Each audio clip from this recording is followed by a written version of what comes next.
Friends, पिछला video part 1 जो था वैदिक शिक्षा का, उसमें हमने ये पार्ट 2 है। क्योंकि वीडियो बड़ा होने से अपलोड में दिक्कत होती है, तो उसमें हम लोग यहाँ तक पढ़े थे कि वैदिक शिक्षा में जो उपाधि दी जाती थी, तो कोई भी बच्चा पढ़ाई करने के लिए जब वो गुरुकुल में प्रवेश करता था तो वो 12 वर्ष तक की पढ़ाई करके 24 वर्ष की अवस्था में तक पढ़कर 25वें वर्ष में वो गुरुकुल छोड़कर वापस जा सकता था, जिसे हमने बताया था कि समावर्तन संस्कार होता था, जिसमें वो वापस अपने घर जाता था। तो वो 12 वर्ष में एक वेद का अध्ययन कर पाता था और एक वेद का अध्ययन करने के बाद उसे स्नातक की उपाधि मिलती थी। और जो बालक आगे पढ़ना चाहता था वो 24 वर्ष तक अध्ययन करता था और 2 वेदों का अध्ययन करके उसे वसु की उपाधि दी जाती थी।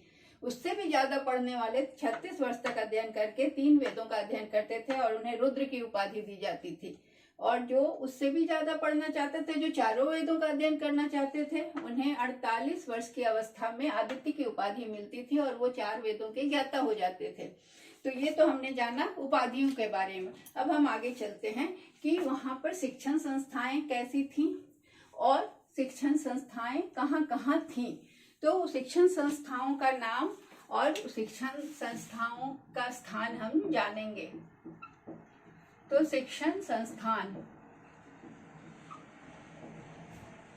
पहला था जिसे हम टोल कहते थे। टोल में संस्कृत की पढ़ाई होती थी और एक शिक्षक होता था। टोल में संस्कृत की शिक्षा दी जाती थी और शिक्षक की संख्या 1 होती थी।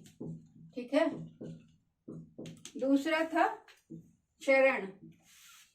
चरण में धर्म की शिक्षा वेद की शिक्षा दी जाती थी और वहां शिक्षकों की संख्या वहां भी 1 ही होती थी। वेद की शिक्षा दी जाती थी और एक शिक्षक होता था। ठीक है। तीसरा है घटिका। घटिका में दर्शन और धर्म की शिक्षा दी जाती थी। दर्शन और धर्म, ये शिक्षण संस्थाओं के नाम हैं। जहां दर्शन और धर्म की शिक्षा दी जाती थी उसे घटिका कहते हैं और इसमें कई शिक्षक होते थे। ठीक है। चौथा है परिषद।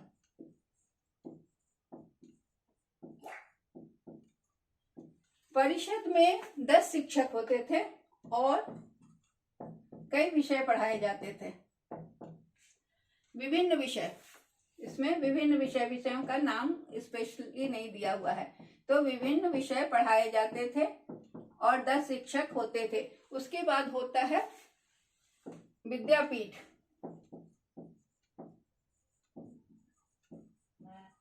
विद्यापीठ में व्याकरण और संस्कृत के शिक्षक होते थे। व्याकरण और संस्कृत पढ़ाया जाता था और कई शिक्षक होते थे। इसमें भी शिक्षकों की संख्या अधिक होती थी। ठीक है। कई शिक्षक होते थे।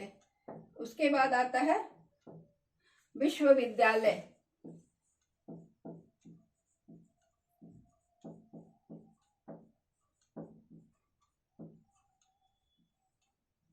विश्वविद्यालय में सभी विषयों की शिक्षा होती थी। बहुत सारे विषय, सभी विषयों की शिक्षा होती थी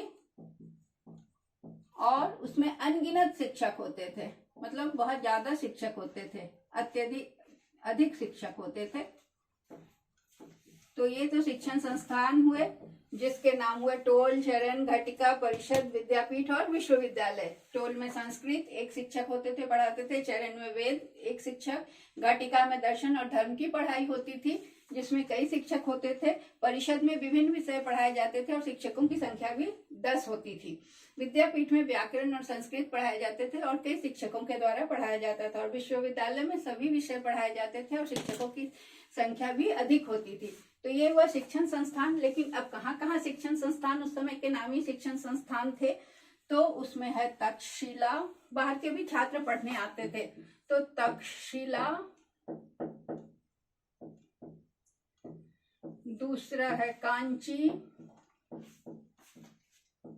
तीसरा काशी। बहुत सारे नाम से आप अवगत भी होंगे। काशी, प्रयाग,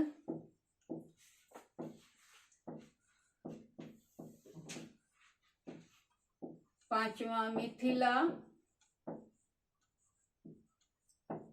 ये सारे क्या थे, शिक्षण संस्थान थे जहाँ पर शिक्षा दी जाती थी। और यहाँ बाहर से भी लोग आते थे, विद्वान भी आते थे, शास्त्रार्थ होता था, वाद विवाद होता था, तो ये सारी चीजें होती थी। अब है शिक्षक और अनुशासन। तो शिक्षक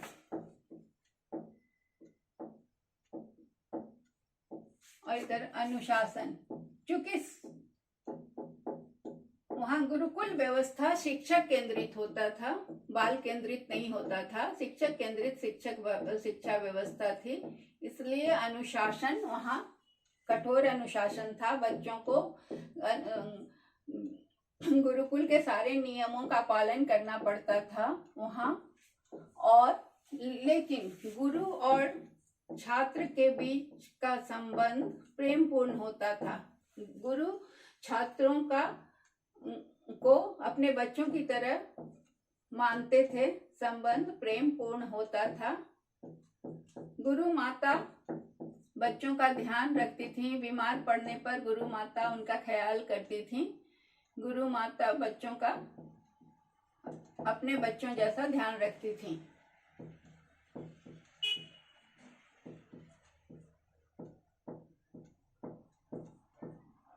और बच्चों को सब काम, आश्रम का काम स्वयं करने से उनमें श्रम के प्रति प्रेम और आदर, श्रम के प्रति आदर, मैनुअल लेबर को वो महत्व देते थे, क्योंकि उनको झाड़ू भी लगाना है और बर्तन भी धोना है और कपड़े भी धोना है, चाहे वो राजघराने के हो चाहे जहाँ के हो।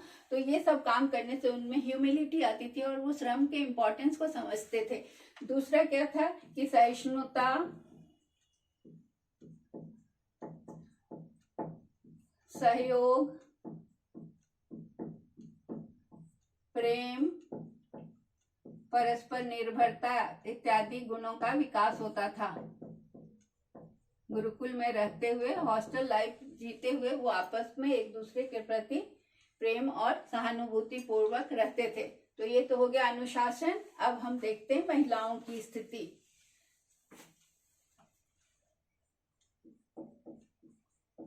महिलाओं की शिक्षा कैसी होती थी या महिलाओं की शिक्षा व्यवस्था क्या थी?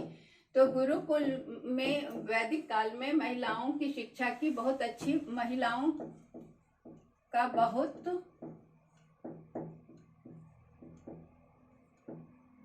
महत्व था। उनका भी यज्ञोपवीत होता था, महिलाओं का भी यज्ञोपवीत होता था।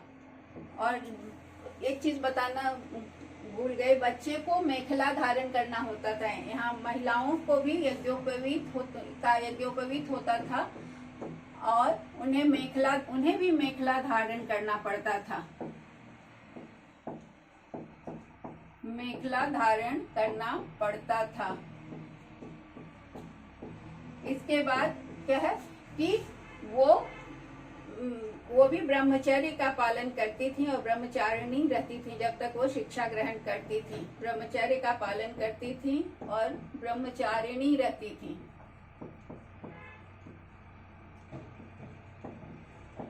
इसके अलावा वो ऋषि और राजपुरोहित का भी काम करती थी। वो पुरोहित भी होती थी और ऋषि भी होती थी। यज्ञ में भाग लेती थी।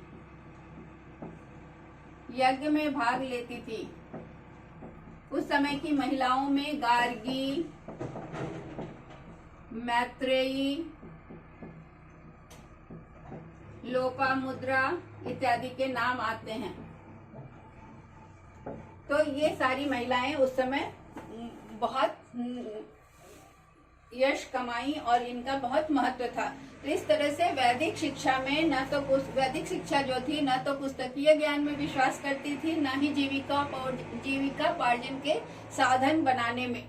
ये पूर्ण रूप से नैतिक और आध्यात्मिक शिक्षा थी और ये मानवता के विकास पर ज्यादा ध्यान देती थी। और इसका सिद्धांत था वसुधैव कुटुंबकम के सिद्धांत पर काम करती थी।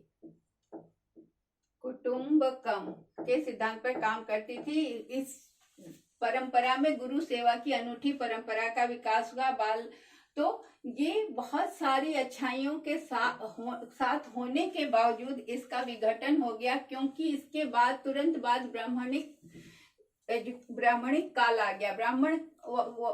ब्राह्मणिक काल जो आया उसमें क्या हुआ कि वर्ण व्यवस्था और जाति व्यवस्था बहुत ज्यादा उभर के आई, जिससे कि समाज में आक्रोश फैल गया और लोग एक दूसरे से घृणा करने लगे। तो जिससे कि धीरे धीरे वैदिक शिक्षा और उसके गुणों का विघटन शुरू हो गया और लोग तब बौद्ध धर्म का विकास हुआ, जिसमें कि जात पात का कोई भेदभाव नहीं था, ना ही कोई धार्मिक रिचुअल्स वहां परफॉर्म करने होते थे। तो इसलिए वैदिक शिक्षा धीरे धीरे भारत से खत्म हो गई। तो इस तरह से हमने वैदिक शिक्षा को 2 पार्ट में देखा। पहला पार्ट भी आप देख लेंगे, उसका लिंक मैं डाल दूंगी, और 2 पार्ट में आप वैदिक शिक्षा को कंप्लीट पढ़ लेंगे। ये इम्पोर्टेंट है आपके लिए। द्विज किसे कहते हैं, ये शब्द, समावर्तन संस्कार क्या है, इस तरह अपरा विद्या क्या है, परा विद्या क्या है, इस तरह के क्वेश्चंस आ सकते हैं। So that's all, thank you.